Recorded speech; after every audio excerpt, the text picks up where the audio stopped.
Hi, welcome back. Today we're going to continue our discussion on functions with multiple variables. And remember, this is just basically saying that if we look at z as a function of x and y, in other words, both x and y are the independent variables here. Now this is different than single variable calculus where we have y as a function of just x. Here x and y could be anything, and where really the idea here is to create a function for z. And so we're going to kind of continue on our discussion with domain and range. That's kind of what this all says right here. And we talked a little bit about this yesterday. So we want to find the domain for the following functions. Now the first one is x squared and y squared. So the domain here is pretty easy. If I want to find the domain, there really are no restrictions on the x or y. X can be all real numbers. Y can be in all real numbers. And again, this little symbol here means an element of all real numbers. And you can write that in your set builder notation if you feel like it. All x, y, such that x and y are an element of all real numbers. If you want to be really fancy. Or you can even do like interval notation, negative infinity to positive infinity. To get the range of our graph, well, if you notice, well, what's the smallest? Well, even if x and y were both negative, right here, even if x and y are both negative, the value of the function will still never be negative. Now I know this just says a domain, but I just want you to think about this. The domain here the range will never be negative. So the smallest the range will be is if both x and y were 0. So our range will be greater than or equal to 0, right there. So we're only looking for the domain here. So let's try number 2. Same thing, to get the domain. Domain. Again, there's really nothing restricting these. So we can say it's just like the other one. All x, y, such that x and y are an element of all real numbers. Cap R. And again, you can write it this way too if you really can. Cool. It'll be cool. What about the range? Just for fun. Now the range on this one, x and y could be anything. So basically, there's no squares like there were here. So there could be negative values. Even 0 can include. So z is also an element of all real numbers. Very easy to do.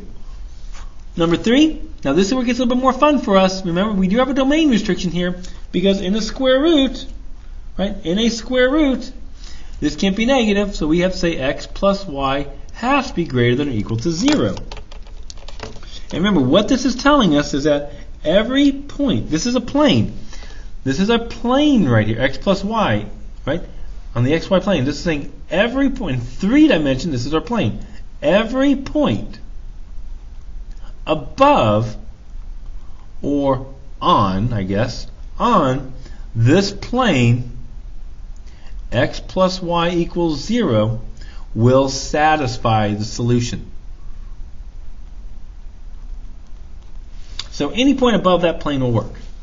What about a range? Well, this can never be negative, so the range z has to be greater than or equal to 0. 0, right there. Easy. All right. Number 4. All right, this is a tough one. We're just looking for the range. But before we do that, we should always talk about the domain. The domain for this one is basically 4 minus x squared. Remember, this has to be positive, right? The inside here for the domain says that this must be greater than or equal to 0 in there. So minus y squared is greater than or equal to 0. So if you want to say it, x squared plus y squared is less than or equal to 4. So basically anything within this circle right there will work for this. And this can kind of help you get the range. To get the range right here. So, all right. So to get the range, I always want to think, well, what is the smallest a value can be, and what is the largest value something can be. So let's deal with the smallest. The smallest here is going to be pretty easy. We were dealing with our square root here. This value can never be, even if these negatives are like human, like negative 1 billion right there. That won't work because inside this radical can never be negative. So my smallest z value is going to be 0. That's my smallest z value. Now what's my largest value right there? So my largest value right here, well, let's think about that. Well, the largest something could be is, well, since I'm subtracting, I'm not adding anything to 4, so my smallest values would be if the combination of x squared and y squared became 0. So my largest value would be the square root of that 4, which is 2. And there's my largest value right there.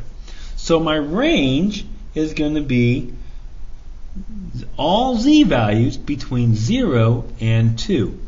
As a matter of fact, let's graph this. Remember, this is going to be z squared plus x squared plus y squared equals 4. This is a sphere. Now, more importantly, this is only half a sphere. So if this is a sphere, we're graphing a hemisphere. We're only going to graph the top half of a sphere with radius 2. So if I were to graph it, everywhere we go is 2, 2, 2, backwards, negative 2, backwards, negative 2, and I can draw a sphere right here. I'm not very good at drawing these, remember that. There it is. And there's your hemisphere. And you can kind of see, because I can recognize this as a hemisphere, well, what's my smallest z value? 0. It's that x, y plane. What's my largest z value? At 2. I mean, you can kind of see that right now. Kind of cool. All right, speaking of sketching graphs, let's take a look here. They want me to sketch the graph of this function. I'm going to change this. So to sketch the graph of a function, it's easier to change that to z. And we get z equals, 6 minus 3x minus 2y. Simplifying this one, we would get z plus 3x plus 2y equals 6. This is a plain Jane. So the best way to graph it, look at the intercepts. The x-intercept is going to be 2, 0, 0. The y-intercept, not in order, be careful, is going to be 0, 3, 0. And the z-intercept is going to be 0, 0, 6. So I want to draw that real quickly. Nothing too hard, nothing too fancy right there. Nothing fancy.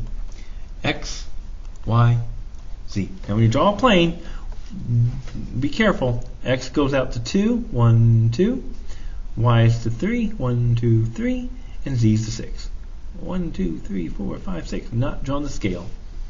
And the best way to graph is just to honestly just connect them. They do go on forever. Don't draw a rectangle. Give an idea what it looks like. Only draw that little part of it. We know they go on forever. And there's your plane. Questions so far? I hope you guys are doing good. Let's keep on going. Let's keep the party going. So go to part 2, and we're going to start talking about what we call contours. Okay, we'll see you then.